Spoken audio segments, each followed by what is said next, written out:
Testicles, 1, 2, testicles. Welcome back to Paranormal Radio Podcast, ladies and gentlemen, boys and girls. I am Trebles Garcia, the humble host of this amazing adventure.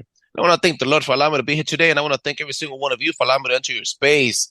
Do not forget that the most important thing that you could do for the show is word of mouth. Ladies and gentlemen, find us at paranormalradio.com. Click on some of the affiliations, and if you want to cook your meat before you eat, check out Flavors of the Forest. 15% off on all purchases today with free shipping. Make sure you check us out at paranormalradio.com. And do not forget to check us out and drop a 5-star review on Apple Podcasts. That allows other people to enjoy the show as much as I enjoy making.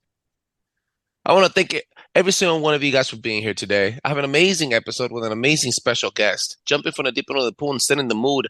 Please allow me to introduce the host of Cryptid Warfare Podcast, Drewski, in the flesh himself, here today. What's up, Drewski?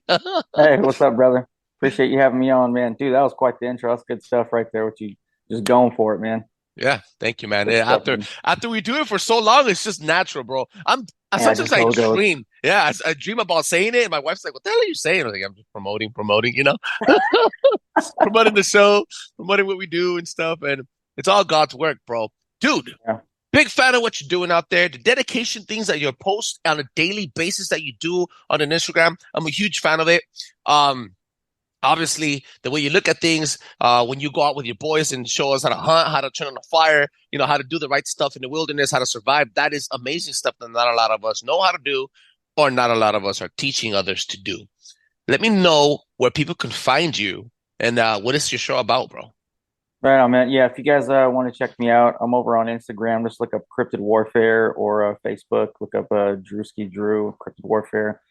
And you guys can shoot me an email, cryptidwarfare@gmail.com. But the heaviest I'm on is of course, is on Instagram. So, and you guys want to look up the podcast, look up Cryptid Warfare and Conspiracies on Apple Podcasts, Spotify, yeah, all that good stuff, Podbean, YouTube. So that's where I'm at. Amazing stuff, man. I just got off the phone off of FaceTime with Rabbit from Catalyst Jones from White Rabbit Podcast, and I'm like, "Who are you gonna record with?" I was like, "Drewski, bro, from Cryptid Warfare." He goes, "That's a sick ass name." I was like, "Yeah, I know, right? Cryptid Warfare is freaking crazy."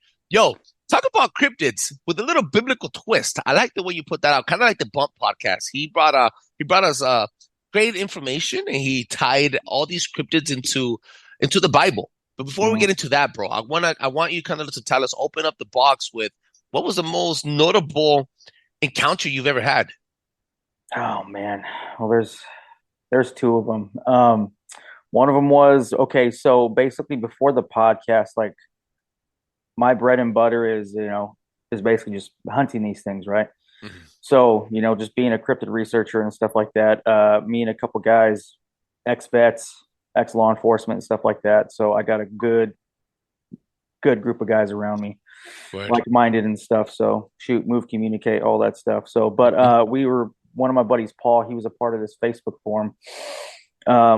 Basically, people just go on there, almost like Reddit, right? People just go on there and just write down like their experiences and stuff. Well, he was a part of this forum where people were having problems, right? And they didn't know exactly what was going on. Like, Uh, example, like their animals are getting slaughtered, people were getting harassed by it, and they have no idea what was going on. They actually call law enforcement out there. They have no idea what's going on, so these people are just basically on their own. So my buddy Paul was reaching out to these people like, hey, would you mind if we go out there and help out, investigate, track stuff like that? So yeah, so we went up to White Mountain, yeah, well, what was it? Mountain City, Tennessee. It's like it's basically right at the northeastern tip of Tennessee, where all that merges together. So this lady got a hold of us, and there was like a lot of homeless people getting murdered out there, getting like torn apart. A lot of animals oh, missing. okay, Yeah, okay. so she was her land backs up to basically to like the Appalachian Mountains. It's right there, so it's pretty deep out there in the cut, is what they say. So, anyways, yeah, so we met with her and we talked to her a little bit. Talked to law enforcement that were out there, so they kind of gave us the go ahead on some things. So she gave us this route. It was basically off her land in the back mountains on like these logging roads, right? But she said, be careful when you guys go out there because that's where like a lot of the homeless go missing. So we're like, perfect. This is exactly what we're looking for. Yeah. So I usually run with like an 8-man team all the time, always. So 5 at least, 8's perfect. Mm-hmm. Well, a lot of these guys couldn't make it, because of whole like scheduling, differences and stuff like that. So I only ended up with 3 guys, me and 2 other guys. That's it. Mm-hmm. So bad idea, but we wanted to go check it out anyway. A Oh, little bit of recon. snap. Yeah, here we So go. All right. Allow me to like just inject real quick. Assuming because of all the stuff that you're putting on Instagram, bro, assuming that you're also a veteran. So, thank you for your service, bro. We needed to bring that out.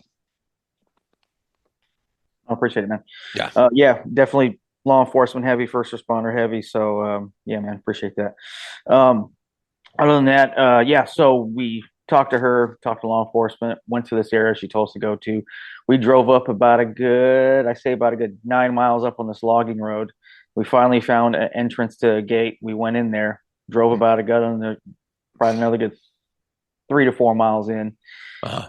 till we couldn't go anymore. So we basically backed the truck in, grabbed our gear, hiked in, Mm-hmm. and we probably went about a good mile out from the truck. So after that, I always, always, always, whenever we go camp out, I always set up like a 50-foot like perimeter alarm all the time. So I did that, and then it was pushing probably about like 9 o'clock at night. So this is a pretty good area. We're good to go. So set up the alarms, do all that. We set up camp, and then my buddy T started to cook. And as he's cooking, we're just chit chatting or whatever. Well, my buddy Paul, he goes to sleep in his tent. So me and T are just hanging out.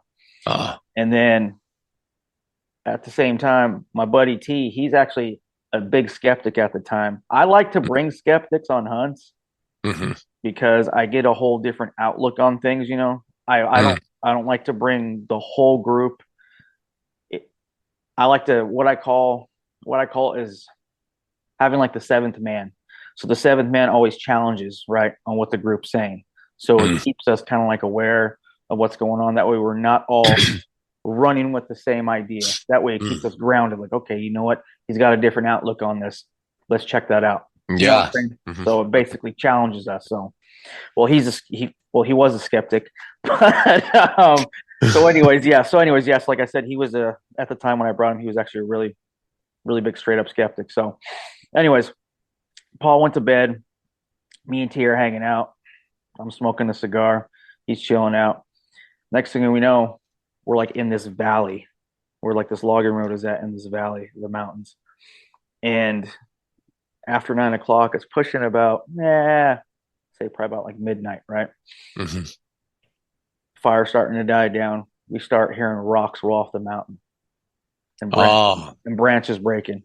Something's coming down the mountain. Mm-hmm. So I hear it. T hears it, and he's like, "What the freak is that?" I go, "I don't know, man, but let's just keep an eye out on things." Uh-huh.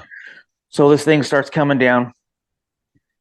We hear it cross like this dirt path, and it just stops. So we're just focusing up on the north part. We're just looking in the complete darkness.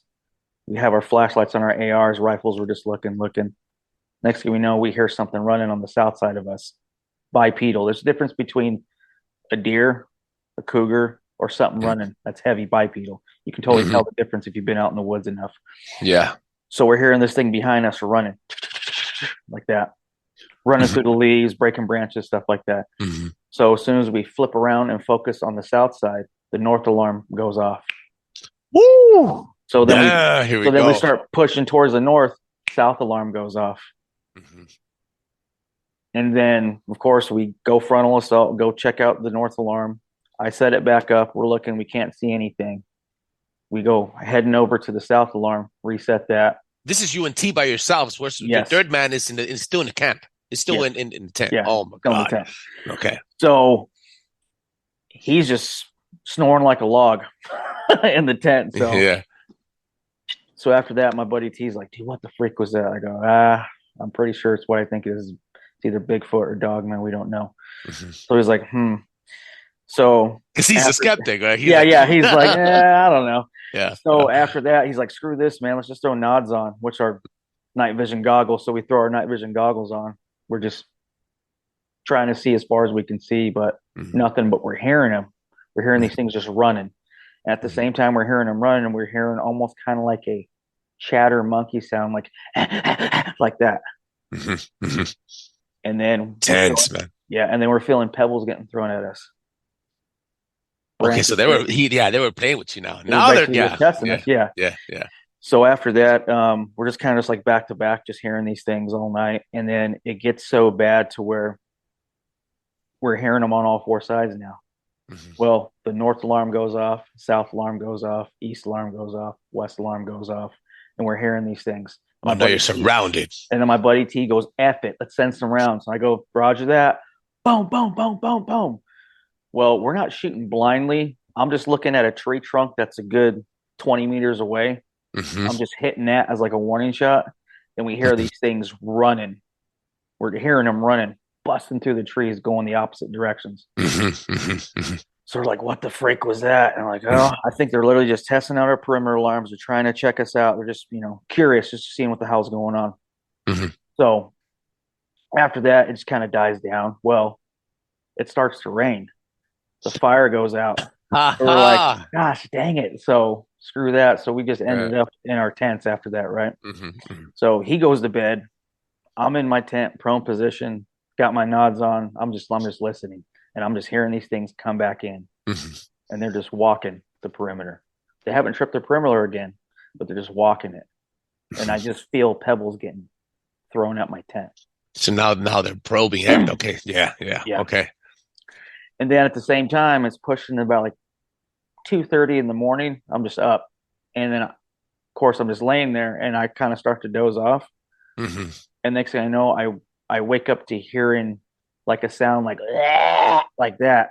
Mm-hmm. Well, Taylor gets up out of his tent and he's throwing up. Mm-hmm. And I get out. I go, dude, you okay? Next thing I know, the perimeter alarm goes off right behind him, and the tree starts shaking. And And this is so 50 feet away, right? Okay. yeah, Okay. 50 feet away. Mm-hmm. So to me, it's really not that far. It's like Mm-hmm.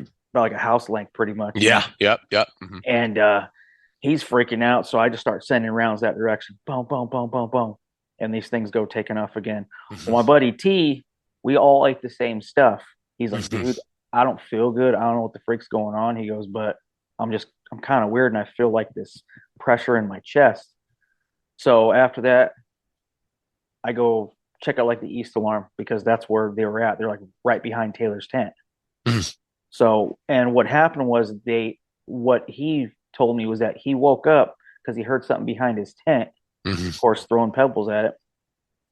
And then he heard like a really deep guttural growl, like Mm-hmm. quick growl. All of a sudden, he said he felt like he got hit with something. Well, what that was infrasound. You ever heard of infrasound? Oh, yeah. Okay. Okay. Okay. Hit me. Go ahead. Okay. Go ahead. Yeah. No. You could continue the story, but I'm visualizing everything you're saying, bro. Almost Okay. as a direct energy weapon, but infrasound, bro. Yeah. That's a weapon. Yeah. What happened? Okay, so with that, so if you look up cryptids, right, or if you look up predatorials, like it comes to bears, tigers, lions, stuff like that, right? They throw this infrasound out. That's basically when they growl, whatever. So they kind of knocks off I guess it gives the whatever like vertigo or like knocks off the whole I was about to equilibrium say. of Mm-hmm. Mm-hmm. the prey. So right before that, they shoot that out and then they attack, right? So my buddy T, he's built like a lumberjack. He's like 6'2". He's a huge dude, man. Mm-hmm. So to me, they were going after like the biggest threat. So I look at it as, okay, they're going to go after him. They're going to hit me. Then they're going to get Paul, right? Mm-hmm. So I was like, that was it, man. They shot this infrasound at you and then they're going to pounce. Mm-hmm. But, it didn't happen. So he was like, what the freak? So yeah, so we learned about that. And then after that, it just kind of like died down. It's about like 4 o'clock in the morning after that. It just kind of died down. So he didn't sleep. I didn't sleep. We were out there just like back to back, just chilling out. And then after that, the sun came up. Mm-hmm. Didn't hear anything else. And then we're like, you know what, man? Since the sun came up, let's just basically go out there and just do some recon. Let's see if we see any footprints, any pathways, stuff like that. Yeah. Uh-huh. So then Paul gets up, but let me backtrack though. After those first shots we did, Paul opens his tent. He's like, hey, bro, we got contact. I was like, yeah. He's like, are we good? I was like, yeah, we're okay for right now. He goes, okay. And he just He didn't care. He just goes back to bed. But he's not a skeptic. He's a true believer. Okay. He's a true believer. Yeah. Not only that, like Paul's been on all kinds of hunts too. So Yeah, Hmm. he knows what's up. Hmm. But yeah, so after that, he wakes up and I was like, hey, me and T are gonna go do some recon. Throw your radio on just in case we need to call you on something. Since you didn't do crap last night, I'm gonna have you cook breakfast. He goes, all right, I got it. I got it. I got it. So he's making breakfast, and then me and T go out. So we couldn't really see any footprints because at the time it was around like November, like it is right now, November. So all the leaves were falling and stuff like that. So we really couldn't see any footprints. All the vegetation's dried up and all that. So all the leaves were covering everything, but we seen a clear pathway. It looked like someone drove a four-wheeler through. You see branches broken, trees bent down, just foliage, just a path up to the mountain. So we basically just go up to the top of the part of it, Hmm. and it crests off. And we get to the top when we look, and there's nothing but the Appalachian Mountains. You're just going as far as we can see. So we're like, okay, this is actually where they came from. So they probably smelt the food. They heard us coming. They don't really get anybody this far out, so they just came to scope us out. So that was the first one.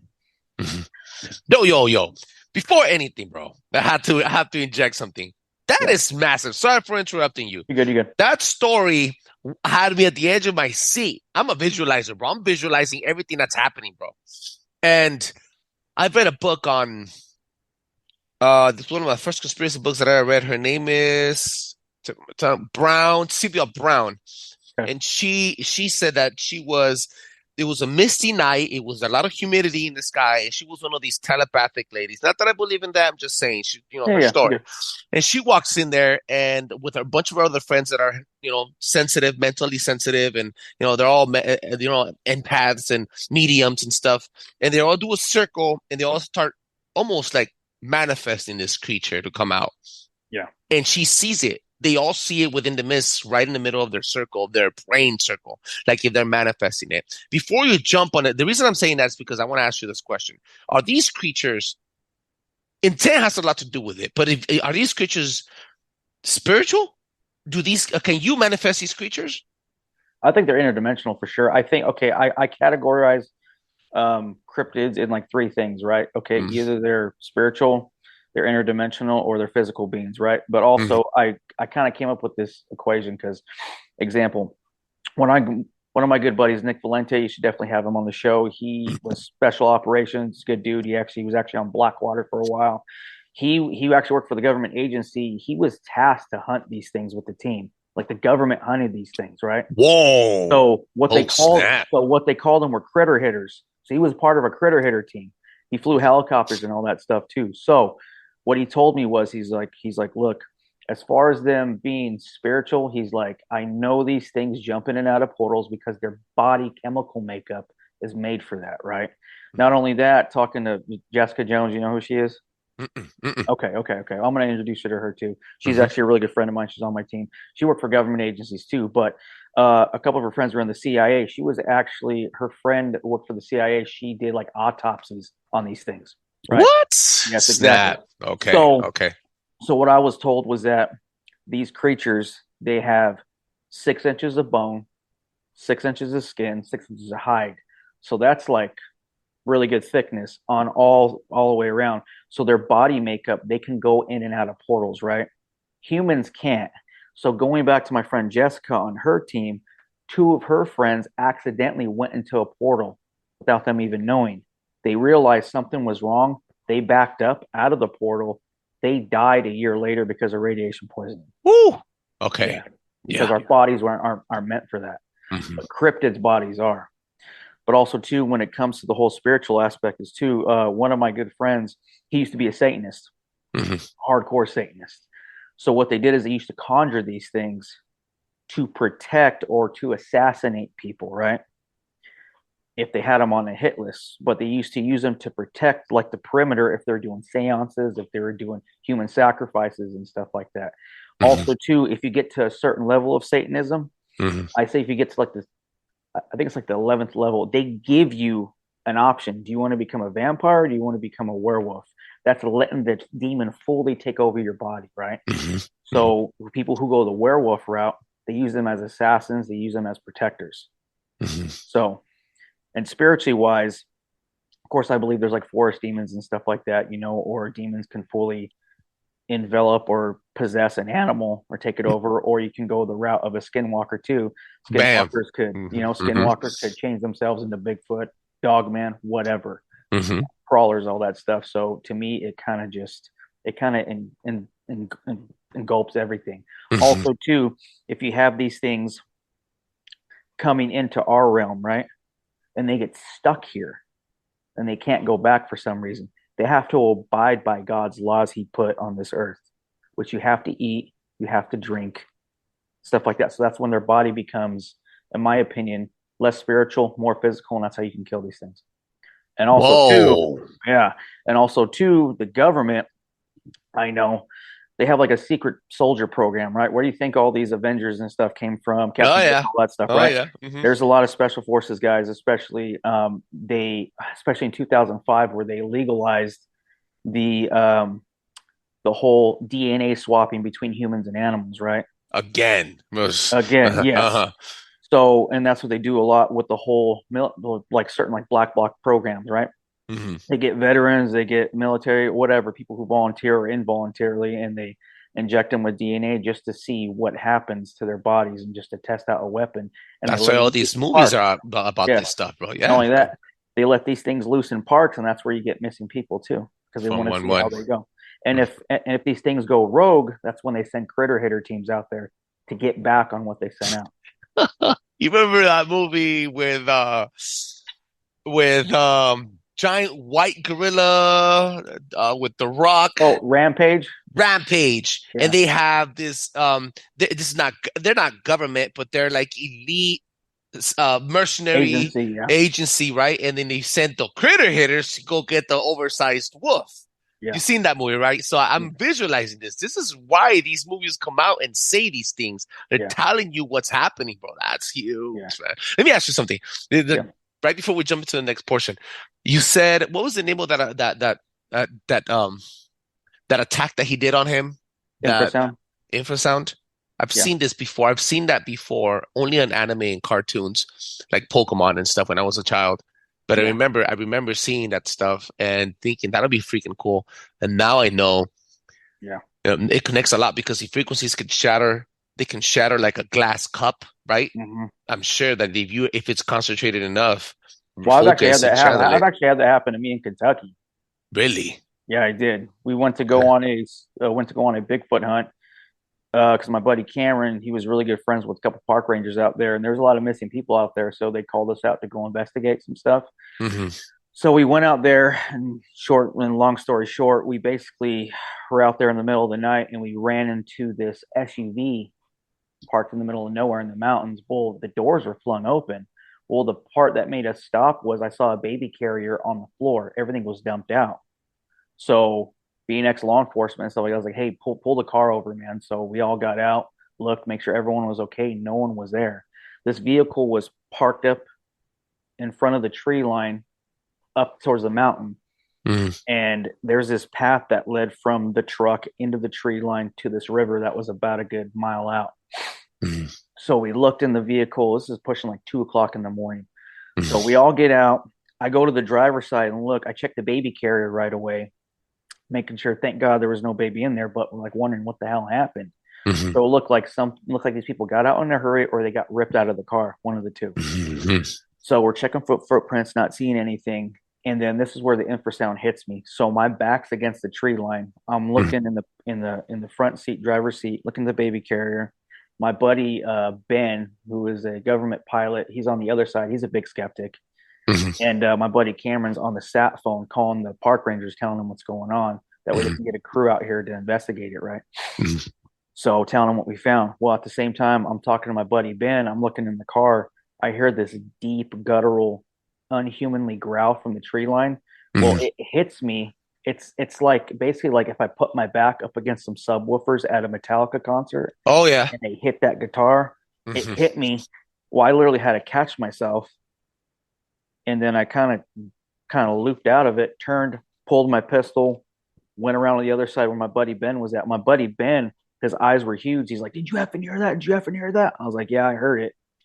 And And you then felt that shit. I Oh felt it. man, yeah, uh-huh. And then we got our guns up and we hear this thing just running up the mountain after that. So we're like, what the freak was that? Yeah. Yeah. Woo. All right. All right, man. So the traveling through the portals. Talk to me about the second part. I'm just over here freaking. These are camping stories, bro. I swear to God. And then yeah, you're freaking doing some s'mores and with your boys, and you guys share the stories and stuff. Tell me more Yeah. about the second portion of the second time you had an encounter, bro. Okay. So the second time we got called out. Oh God, I forgot what it was. I think it was Wheatleyville, Tennessee, something like that. Well, Mm. this girl named Farah, she literally just moved on this property. Well, what happened was she had this cave that was 30 feet away from her house, like in the backyard, right? Well, she was having problems with her chickens going missing, her cameras getting turned, and she saw outlines of dogmen around her house, and then things running up and literally linebacker hitting her home and shaking it. Yeah. Okay. So she's freaking out. So we talked to her over the phone, like, okay, so what happened? Like, did it happen on the first night you got there? She's like, no. Well, she's like, here's what she's like, she basically said, well, I actually made peace with the land and the entities that were on there before I did anything. I'm like, okay, well, what do you mean peace? Like, what did you do? She's like, well, I went to the cave, dropped off a tobacco offering, and I basically told the land and the spirits, hey, I'm here to live. I'm not here to destroy anything. Let's just live in peace, whatever's out here, and let's go from there. We're like, huh. So my buddy Jessica dug more into that area where her cabin is on, right? So she only went so far on some information. Well, she had to talk to her friend, whose name is William Nighthawk. He is basically like an Indian medicine man, right? So he has more intel about this area than we know. So according to his Navajo, oh, not Navajo, according to the Indian traditions and the stories of what was held there, it turns out that there were three different tribes that were there a long time ago, right? And from the stories that were passed down to him by his grandfather and stuff, they stated that there were three tribes there. Well, there were three different, I guess he said there were three different witch doctors or medicine men that were rogue, that went rogue, right? And there were skinwalkers. So they were causing havoc between all the three tribes. So all the three tribes got together, got the best warriors, and they hunted these skinwalkers into this cave, right? Well, they had their medicine man put a hex on this cave. So Yeah. they killed these things. They backed them up into the cave. They killed them. These things retreated and they're bled out. So their medicine man put a hex on this cave that these things cannot leave the cave unless someone puts an offering. So what she did was, as soon as she put that offering in that cave at that She exact spot, opened it up. she opened up the door without her knowing it. So right then after that, everything started happening. She started seeing orbs, UFOs, Bigfoot slamming into her freaking cabin, dogman, her chickens missing, like stuff like that. Things scratching at her window, and she caught a lot of this. What? Yeah, she and not only that, she actually showed us video. She had cameras all around her house that way she can capture these things. She's seen creatures running across the screen, and also something moving her cameras away from the chicken coop. And then next thing you know, she wakes up, all her chickens are dead. Yeah, it's like so. Then she called us out there to go investigate. So we're out there for about 2 days. Mm. Yeah. That's insane. Did she move? Oh yeah. Did Oh she? yeah. She moved. She moved, Yeah, man. She moved. yeah. That's yeah. You can't do anything now, bro. Let me ask you something. You said something about they have to abide by our laws. I wanted to go back to that before I forgot. Man, I meant to note Yep. on it. So no, they have to abide by God's law. Sorry, Mhm. which means so you're telling me that when they are in their realm, they don't have to abide by God's laws, or is there like a specific set of laws for them in there by God? Those type of sin laws an okay example, right? Angels, right? When Hmm. they're in the second heaven, they don't have to eat or anything like that. But if they Mm. come down to earth, they can share meals. Just example, just with like Lot and stuff like that, right? Hmm. Well, with these things too, to me, in order for them to, I guess, if they get trapped here or something like that, well, these things, I think like their chemical makeup changes, their DNA changes, where they're not as spiritual. I think they lose that when they're Hmm. here for too long. Hmm. and then become physical. Just like anything that's physical, you have to eat, you have to sleep, you have to, pardon my language, shit, you have to drink water Hmm. and all that, right? Hmm. Hmm. So yeah, that's what I think. Okay. All right. Good stuff. And then the final question, bro. Are they demonic? Are they all demonic? Okay, that's where I'm like, oh, because if you look at David's mighty men, right? If you read the Bible, if you can, when you can, like look that up. David's mighty men, I think some of them were part Nephilim. I think some of them were good. They helped him on a lot of his things, but maybe I think, gosh, that is a loaded question, man. It is. It is. It's really simple to put because when I was speaking with what's his name from the Bump podcast, I forgot his name. Bob, great dude. He said if it's not godly, it's the other guys. And I'm Exactly. like, man, it's black and white, bro. He made it very, very like he put a cap on any other skepticism Yeah. or think that you might believe that what they are. Yeah, they might be interdimensional. Yeah, they might fly. Yeah, they might not have to eat, etc. Everything that you said, but if it's not godly, it has to be the other guys. So I mean, I'm not saying that's what I believe in. That's why I'm Yeah. asking you what your take on that is. I think yes and no. Hold on. So Mm-hmm. let me look up something real quick. Handle it. Real Go for quick. it, Give brother. me a second. Hold on, give me a second. But let's see.